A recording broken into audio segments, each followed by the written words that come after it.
Hello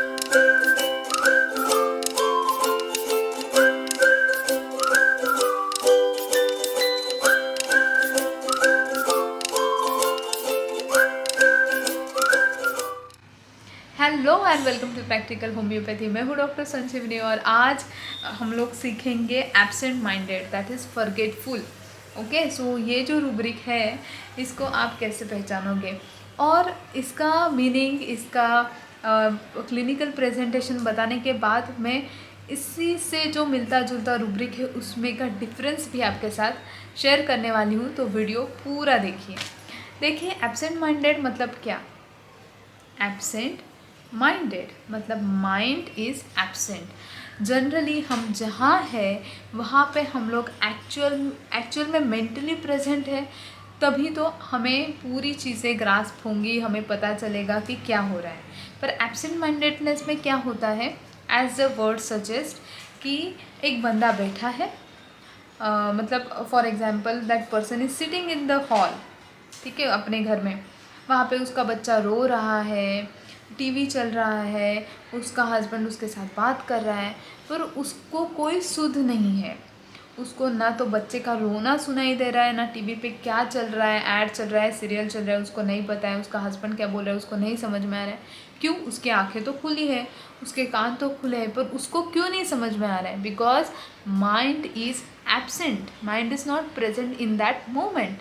तो जब लोग कहेंगे कि तू किधर है, तुझे कुछ समझ में नहीं आ रहा है क्या, तो ये जो चीज़ है ये किसको बोली जाती है? जब हमें लगता है कि अरे मैं इससे बात कर रहा हूँ पर इसको तो कुछ समझ में नहीं आ रहा है, that person is absent minded. ठीक है, अगर क्लिनिक में पेशेंट आया और आपसे बात कर रहा है, आपने उसको कुछ सवाल पूछा, पर उसके चेहरे पे 12 बजे हुए हैं, उसको तो कुछ समझ में ही नहीं आ रहा है, ब्लैंक एक्सप्रेशंस, मतलब आपको लग रहा है कि इसने सुना भी नहीं सुना, तो दैट इज़ एब्सेंट माइंडेडनेस। और ये लोग ऐसा भी बोलेंगे कि सॉरी डॉक्टर, आपने कुछ पूछा, प्लीज़ क्या आप सवाल रिपीट करेंगे, मेरा ध्यान नहीं था। That is absent mindedness. ठीक है, और the similar kind of rubric is dullness. तो कैसे आप एब्सेंट माइंडेड और डलनेस को डिफ्रेंशिएट करोगे? बहुत सारे स्टूडेंट्स को ये डाउट रहता है, क्या ये सेम ही रूब्रिक है, रेपर्टरी में कितना झोल है कि सिमिलर मीनिंग का अलग अलग रूब्रिक क्यों दिया है, एक ही दो ना, एब्सेंट माइंडेड ये वो सेम सेम सेम। पर ऐसा नहीं है, अलग अलग दिया है क्योंकि उसका मीनिंग, उसका एक्सप्रेशन अलग है। देखिए एब्सेंट माइंडेडनेस में क्या है ये तो मैंने आपको बताया। डलनेस में क्या है, the person is dull, it may be because of many different reasons. उसको जो बीमारी है, जो अक्यूट इलनेस या वॉट एवर, उसके वजह से उसकी एनर्जी इतनी ड्रेन आउट हो चुकी है कि उसमें कुछ जान ही नहीं बची।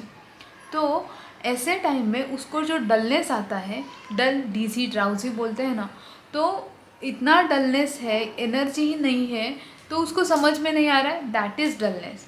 यहाँ पे हट्टा कट्टा है इंसान, पूरा अच्छा है, मतलब ऐसा नहीं कि अरे काम से गया, ऐसा नहीं है, हट्टा कट्टा है पर फिर भी ये गायब है, तो that is absent mindedness. I hope कि आपका डिफरेंस आपको समझ में आया, what is the difference between these two similar looking but different rubrics, and I will tell this again and again to please join to practical homeopathy course।